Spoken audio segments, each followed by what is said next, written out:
The Minecraft Murders, when the game turned deadly. It began with a simple game. One boy, one screen. A world made of blocks. Millions of children across the globe played Minecraft. Most logged off for dinner, for homework, for sleep.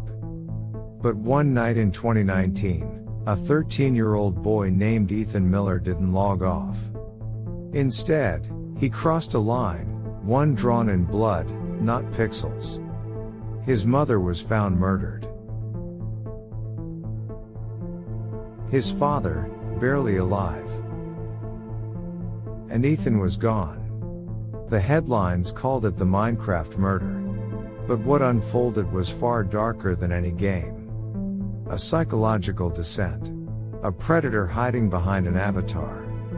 And a child, lost between worlds. This is a true story. One family's tragedy. And a chilling warning. About what happens when virtual fantasy becomes lethal reality. The escape. Ethan Miller grew up in Appleton, Wisconsin. A quiet town. A close-knit community. He was the only child of Diane and Rob, two working-class parents who loved him deeply. But Ethan was different. At school, he didn't fit in. He was small for his age. Socially awkward. Often picked last in gym. Often picked on in the halls. But at home? There was Minecraft. To Ethan, it wasn't just a game. It was an escape. A world where he could build mountains. Command armies. Be powerful, when the real world made him feel invisible. He played for hours. Sometimes 8, 10, 12 hours a day. His parents worried. But not too much. Better than drugs, his father once said. But digital addiction isn't always about the game. Sometimes, it's about who you meet inside it.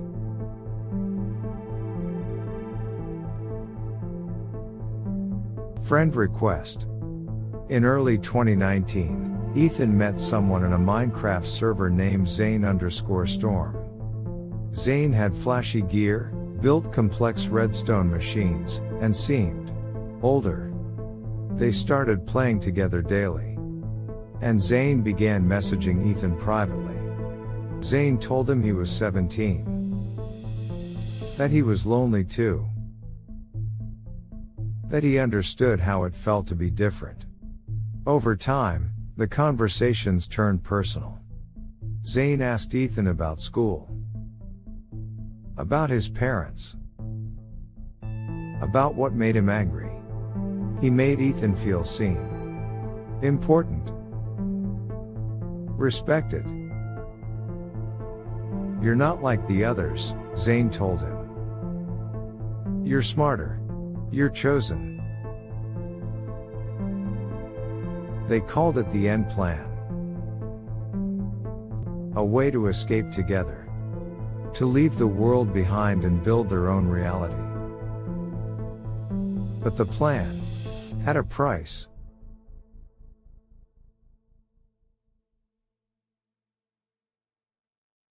Groomed for violence. Zane didn't just earn Ethan's trust. He shaped him. Manipulated him. He used Minecraft as a metaphor, crafting missions, rules, and boss levels to psychologically prepare Ethan for what was coming. You're the hero, Zane would say. Heroes have to do hard things. Zane sent Ethan encrypted files, guides, blueprints. One file contained a digital replica of Ethan's own house. Block for block. Room for room. Including one labeled, Final Boss Room. Zane told Ethan he had to break the chain. He convinced him that his parents were holding him back. That killing them would unlock his true power. It sounds insane. But Ethan was 13. Alone. Obsessed. And desperate to feel like he mattered.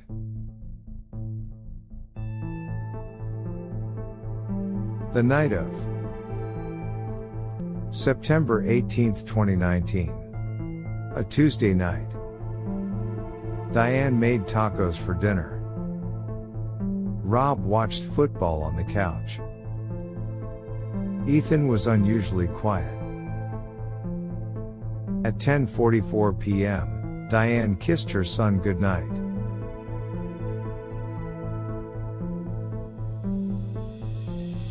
By 1 a.m., she was dead.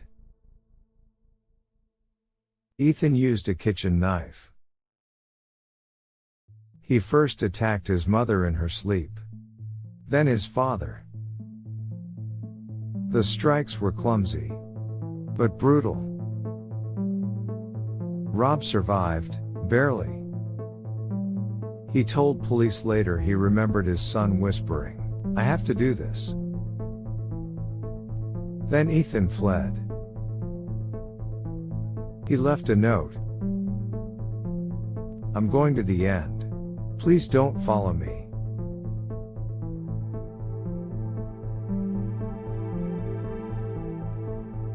The Manhunt.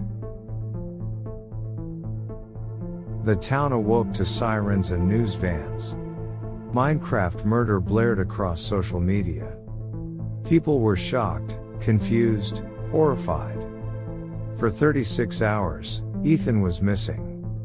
Police tracked his Discord logs, his game activity. Finally, they located his phone ping near an abandoned rail yard. Inside a metal storage shed, officers found Ethan curled up in a blanket. Exhausted. Crying. Beside him was a printed out picture of Zane. And a flash drive labeled endgame.exe.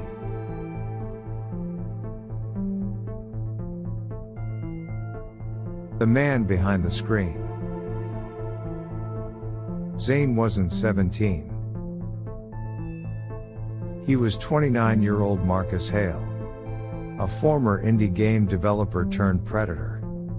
He had no criminal convictions, but had been investigated twice for inappropriate online contact with minors. Marcus was arrested in a sting operation weeks later.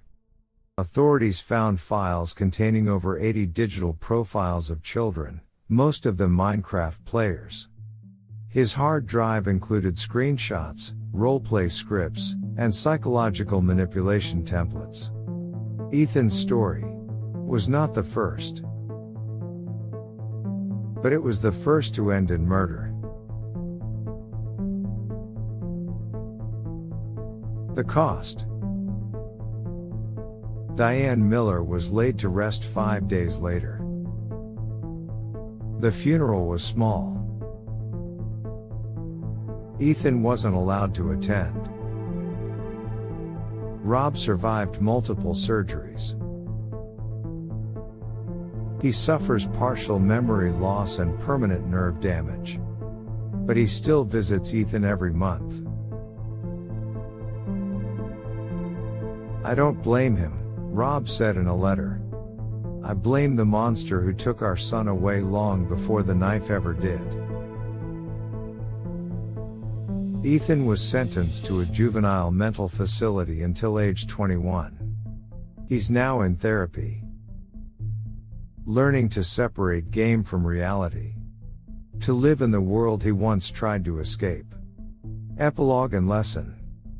Minecraft was designed to be limitless. But for some children, the wrong people turn it into a cage. This story isn't just about one boy and one game. It's about a generation raised online.